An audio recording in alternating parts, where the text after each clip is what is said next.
Welcome, everyone, to this episode of the Fired Up and Plugged In podcast powered by Emergency Reporting. This is the podcast for all 21st century fire and EMS personnel. I'm Tom Lewis, Enterprise Training Manager and the podcast producer. Our topic today is Lessons from the Walt Disney Company for the Fire Service, Part 1. If you can dream it, you can do it. Our host is retired Fire Chief Randy Brugman. During his 40-year career in local government, Chief Brugman was the president of the International Association of Fire Chiefs from 2002 to 2003. He also served as the president of the Board of Directors for the Center for Public Safety Excellence from 2004 to 2017. We are grateful to have him as a member of our Customer Advisory Board here at Emergency Reporting. Our guest today is Ben May, a current board director for the Center for Public Safety Excellence. Ben is also a retired Director of Global Corporate Alliances for the Walt Disney Company.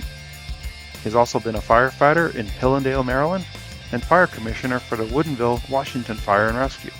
He was a contributing editor for Firehouse Magazine for 15 years, a consultant to United States Fire Administration, and the Oklahoma State University School of Fire Protection Technology.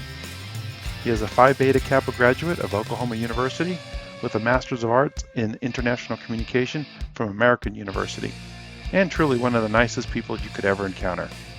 So thank you all for being here today. Let's start the podcast.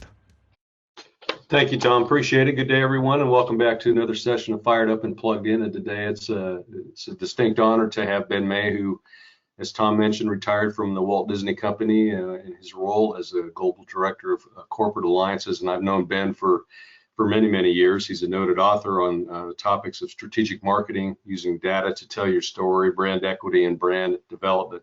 And today we will explore with Ben how some of the lessons that he learned while working at the Walt Disney Company directly relate to the fire and emergency services and to how organizations can run a little bit differently as we look to moving into the 21st or through this 21st century. So Ben, welcome. It's really nice to see you. Morning. Thanks, Randy. Great to be here. Thanks a lot. Yeah, appreciate it. So, Ben, why don't you begin today by sharing, and we've talked a lot about this, how your love of the fire service gave you the opportunity to become an executive at the Walt Disney Company.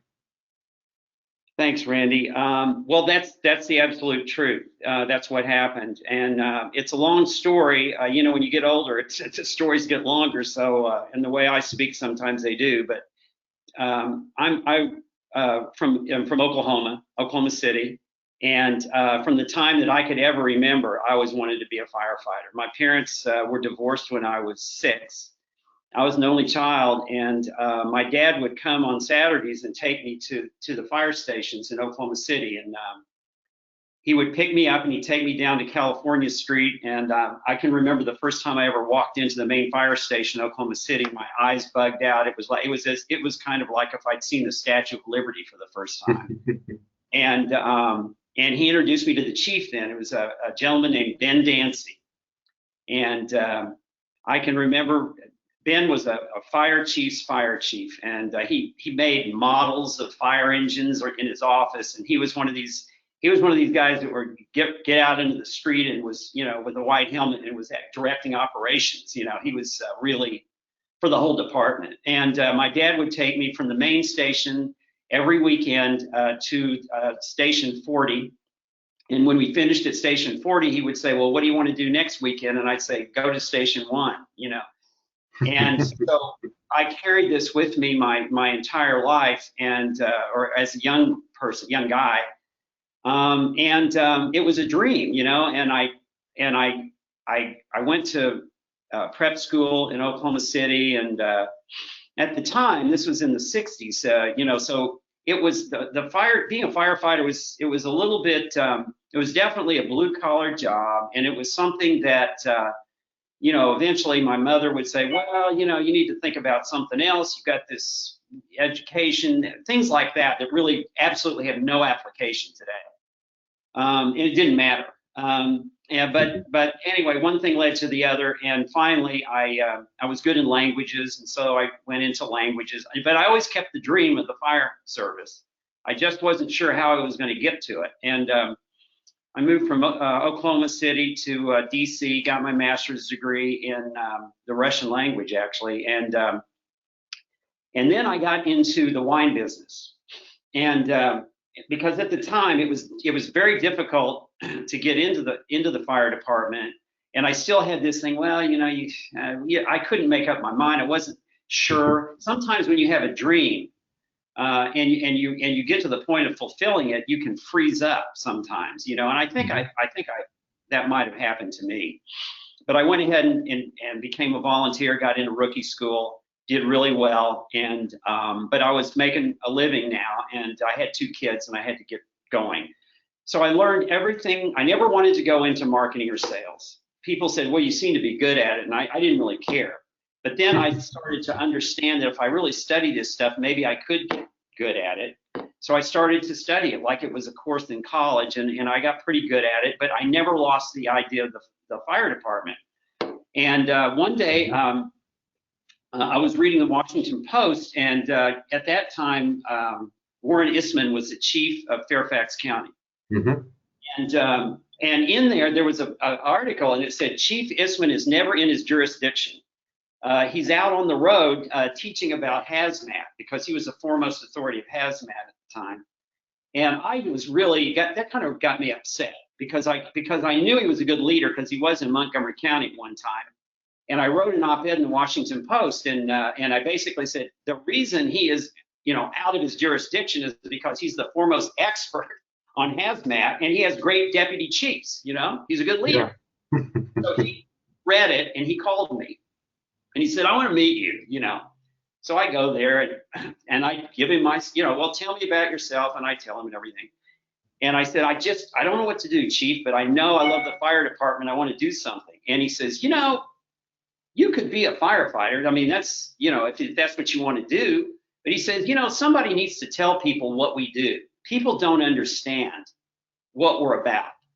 And and this was in the late 70s, maybe the early 80s, I guess. Yeah, mid 80s. And I said, well, what would I do? And he says, well, you might want to be a PIO, And I said, well, what's a PIO? And he told me what that was. And I said, well, maybe that's an idea, And so I thought about it, and I got a hold of the PIO in Montgomery County, Maryland. Is a guy named Ray Mulhall. And Ray was really good, and he taught at the community college there. And I put together a research project called Fire Service Marketing Management. And the idea was take the ideas that I had learned, or I should say the rules I'd learned in marketing, and apply them to the fire service. And so I just kept working in the wine business while I was kind of putting this thing together. And then I got promoted, and I went to Seattle. And I would go around and kind of give little lectures about this to like 2 or 3 chiefs. Nobody else much listened, And I finally convinced Harvey Eisner and his co-editor to let me write a column in Firehouse about marketing. And it wasn't easy to do. It was after 9/11, or actually before 9/11, they let me go ahead and do that. Jeff Barrington was the co-editor, and so I started to write about it. And then I started to give little presentations about it to groups, to fire service groups. And one of the chiefs in my presentation in the Seattle area was a chief there, Jim Davis. And Jim called me up and he says, I think you ought to be fire commissioner. We got a place here, and you would be a good one. And I'm like, I said, what? Fire commissioner? No, I said, I don't think I'm qualified to do that. He goes, oh yeah, you are. He said, I've never seen anybody loves the fire department as much as you do, even fire people. And he said, you know business, you know marketing, and you could really help us out. And so I said, oh my, and so he said, go to the CEO of St. Michel and ask him. I did. He said, be the best PR we ever had. Our great pickers were getting ready to strike. So he said, that would be a good thing for them to see your name in the newspaper that you're fire commissioner. And so I did, and it was 8 years, and I really learned how to be a leader, at least in my area there. And it wasn't easy. And I got to see what having a dream, kind of the challenges of having that kind of a dream had, and I took it extremely seriously. So seriously that by the age of, I guess, pushing 50, I didn't want to be in the wine business anymore. And I would fly into Phoenix, Arizona sometimes, and I'd go see Chief Brunacini, and because he was working on his book about fire service, customer service for the fire department, and he would send me out on call. I'd spend the night in the firehouses and go out with his son John, and we'd go to calls, and I'd be looking at it though from a marketing and customer service perspective. And then finally, I just left. I didn't want to do it anymore at the wine business. And I tried to get on with the NFPA. They had a position of the SVP of marketing. I had 5 interviews, and I still couldn't break through. And one of the people that was a mentor to me, almost like a big brother, was a man named Lee Cockrell, who you know, Randy. Yep. And Lee was a reference at the NFPA position, and he said, Ben, he's from Oklahoma like me, he goes, Ben, why don't you just come on down here and go to work for Disney? He says, Disney, us, I'd work with him. And I go, Lee, what would I do at Disney? He said, well, I don't know. Come on down and interview, And I did. And in the beginning, it was like, I don't know that I want to do this. I don't know, And in the interview, my first boss said, well, what are you passionate about? And I said, well, that's easy, the fire department. And he goes, well, what could you do with it?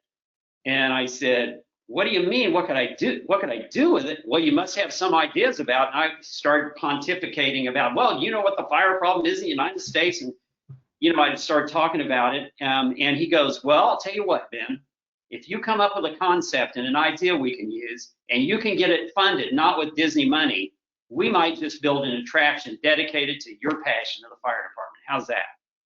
And I couldn't believe it. I was so taken aback. I said, okay, let me think about it, and I did. And I worked with some of our Imagineers, our creative people. And then they came back to me and they said, okay, well, this sounds pretty good to us. It's going to cost $15 million or somewhere in there. And I'm like, okay. Okay. And so I quite frankly, I was so honored that they would do this. And I was so excited about it. I really didn't think too much about the difficulties of getting the money. And I thought, well, Disney, it's a pretty good brand. Let me give it a shot. So long story short, Liberty Mutual, I was able to. It took about 18 months, and Liberty Mutual decided, yeah, this is something we're going to do. And so we opened up something called Where's the Fire, which was this big public educational attraction at Epcot. And I can remember every sort of fire luminary. I don't know if you were there, Chief. I don't know if we knew each other at the time, but they all came. Kurt Weldon, all these people. Mm-hmm. And Lee Cockrell opened it, and I literally started to cry when they opened it. I just couldn't believe that they would do this thing, And so then soon after, they said, well, what else are you passionate about? And I said, well, nothing close to this, but I said, I'm from Oklahoma. I like meteorology a little bit, And they said, well, you think you could do that again with meteorology? I said, I don't know. So I went out and did that. And so every time they would come back and say, well, what else? What else? What else? And so then they promoted me, and then they kept saying, what else? And then they said, well, now we want you to do bigger, larger things with countries. It said, you speak Russian, why don't you try it with the Russians? Try it with the Israelis. It was, what I learned was you could achieve pretty much, if you could dream it, like Walt said, if you can dream it, you can do it. What I learned was, though, you also have the responsibility now. They're taking you up on your idea. You better figure out how to do it. And one of the things I learned is that the word impossible just basically doesn't exist at Disney. I mean, when I told the Imagineer at the time that was doing Where's the Fire, a guy named Eric Goodman, good friend of mine now, I said, what you're describing to me sounds impossible. And he said, Ben, at Disney, we start from impossible and we go up from there. It's just, yeah, that's really true. I saw that firsthand when I was in Anaheim. Yeah, it's a different way of thinking about things, It really is. So that's how I got there.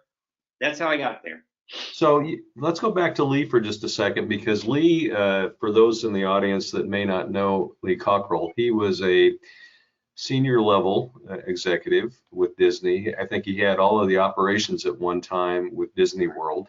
So he had thousands and thousands of people underneath of him, and a great deal of responsibility. But having talked with him a couple of times, he's the most down-to-earth individual you'd ever meet.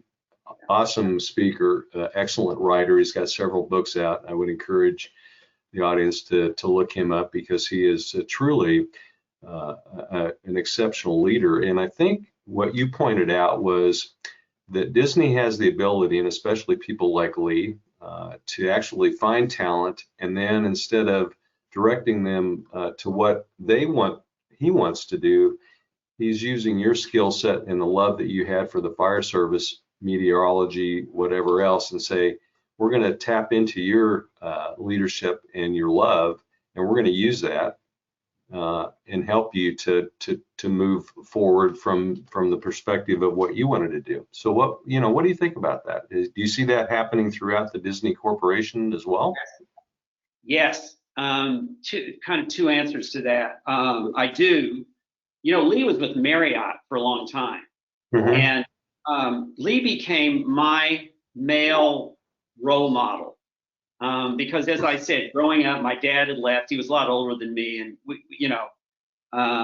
I did not have a male role model whatsoever. I was out there looking for something. I had no brothers or sisters, and when I met Lee, I knew it.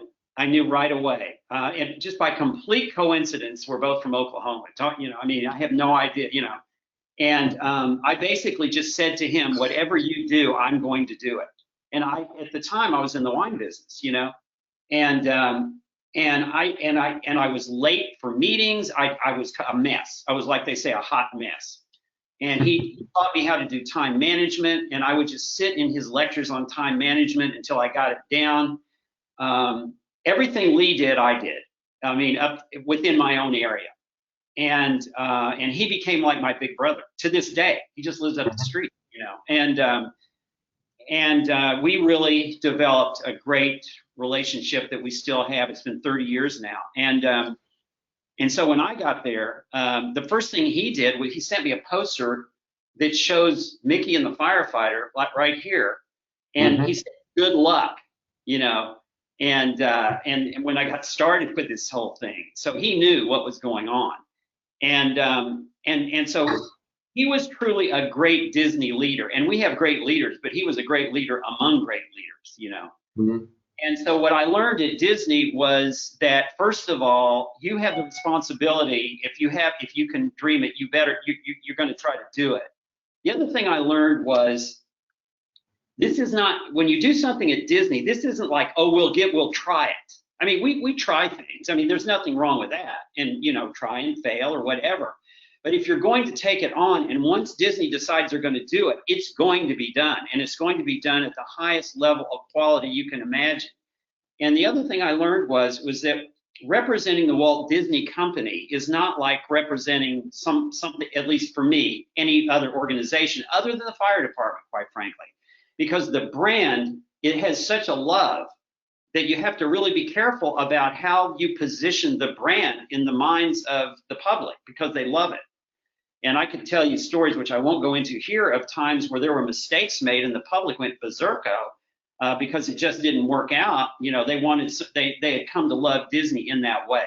So it's probably one of the most beloved brands I know in the world. And people that work with Disney, that you go through something called traditions the first couple of weeks. And like I said, I didn't consider myself a quote Disney person, but I drank the Kool-Aid. When it was done, I thought, there is nothing bad about this. This is all good stuff. Yeah. You can't argue with it, So I just started going, and I found that most of the people I worked with at Disney had the same view. I could remember going home from work many times and looking around at the people I was walking with and thinking to myself, wow, I just can't believe I'm with these people. It was kind of the same way I would feel around firefighters. I just can't believe I'm here.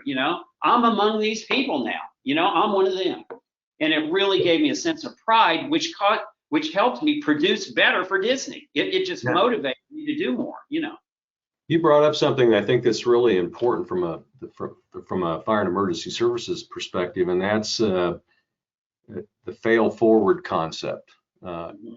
Disney tries a lot of things that I know doesn't work the first time or the second time or the third time. By the time we see it from a public's perspective, it's probably gone through 1,000 iterations before we see it. And their willingness to fail on something and then take that information and move forward is pretty critical. We in the fire and emergency services have a difficult time wrapping our head around that concept a little bit. We don't like to fail, and we see that as somewhat of a negative thing, whereas I think in some respects Disney looks at that as that's just part of how you get to excellence.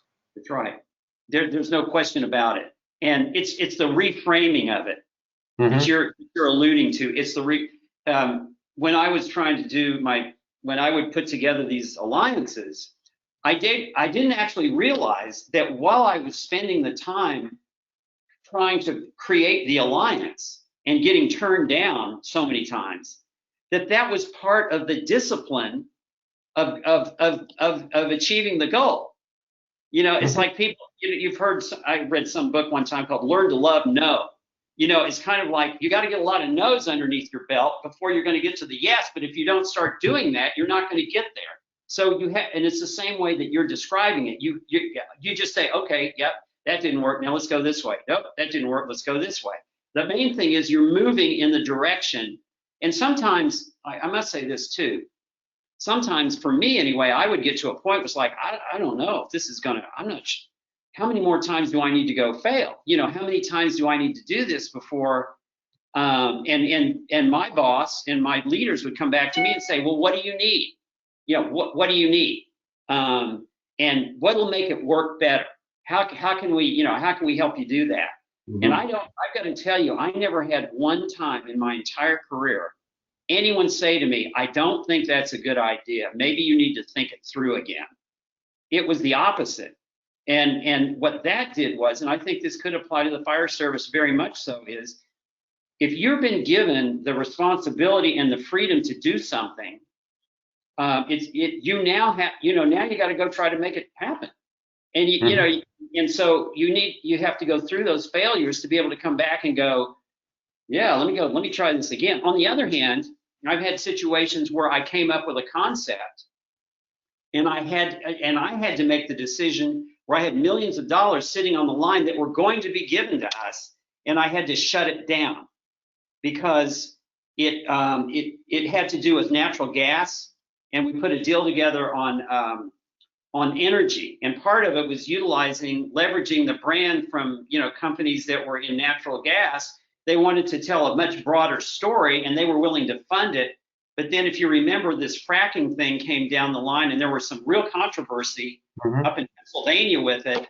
And my boss said to me, Ben, we'll go forward with it if you want to do it. Tell us what you want to do. And we had the money, and I just said, you know what? I don't think it's a good idea. We're going to have to back off on it and not do it. So you do have that responsibility too. Yeah, I think local government can take a lesson from that, just not the fire and emergency services, but local government in general. I think that there is a innate fear of failure in the public sector, and sometimes you have to try something. And I remember saying this as a fire chief, sometimes you just have to try something. If it doesn't work, then we'll just regroup and we'll do something different. But there is an unwillingness to have that investment, not only of time but money, to try something to see if it works. And so I think that's the difference. Part of that, when you talk about public service and government, and you talk about private enterprise, you're in the fishbowl, and so that's why I found, at least when it comes to the fire department and public service, everyone's a customer. Everyone's, it's not like you're going to segment your market, And so the point is as long as you explain what you're doing, the public usually can go along with it. It's when you don't. It's when you close the firehouse doors or you close the office and you go, we're not going to show them, you know. I mean, you just need to say, hey, we're going to try this. We think it'll work. Here's our reasons why we think it will, and we're going to, you know, and we're going to try it and see what happens. As long as you do that, you're fine. And quite frankly, that's part of the beauty of public service marketing. So you make the citizens part of it, as opposed to just saying, we'll let you know, we'll let you know. Yeah, I totally agree. I think it's about engagement with the public. I think it's about being able to tell your story in a way, not in the way that we understand it, but in a way that the public can understand. That's critical. And I think it's being transparent as possible. The more transparent you are, the more people feel like that you're telling them honest things. And I think when people, local government in particular, you know, talk around the edges of an issue or a program and really don't expose what they're doing to the public, then I think that creates this level of distrust that we often see, especially today. And so, yeah, I think you hit on something that's very, very important. Well, Ben, we're bumping up on our time for this first podcast. So what I'd like to do is we'll close this out, and then we're going to come back to part 2, and we're going to delve into a little bit more about the why and the why not of how Disney looks at things. And I'd like to talk a little bit about core values and what you took away from your Disney experience and how that relates to the fire and emergency services, and frankly, to each of us as individuals. Sounds good. Okay, we'll be back. Thank you. Okay. Mm-hmm.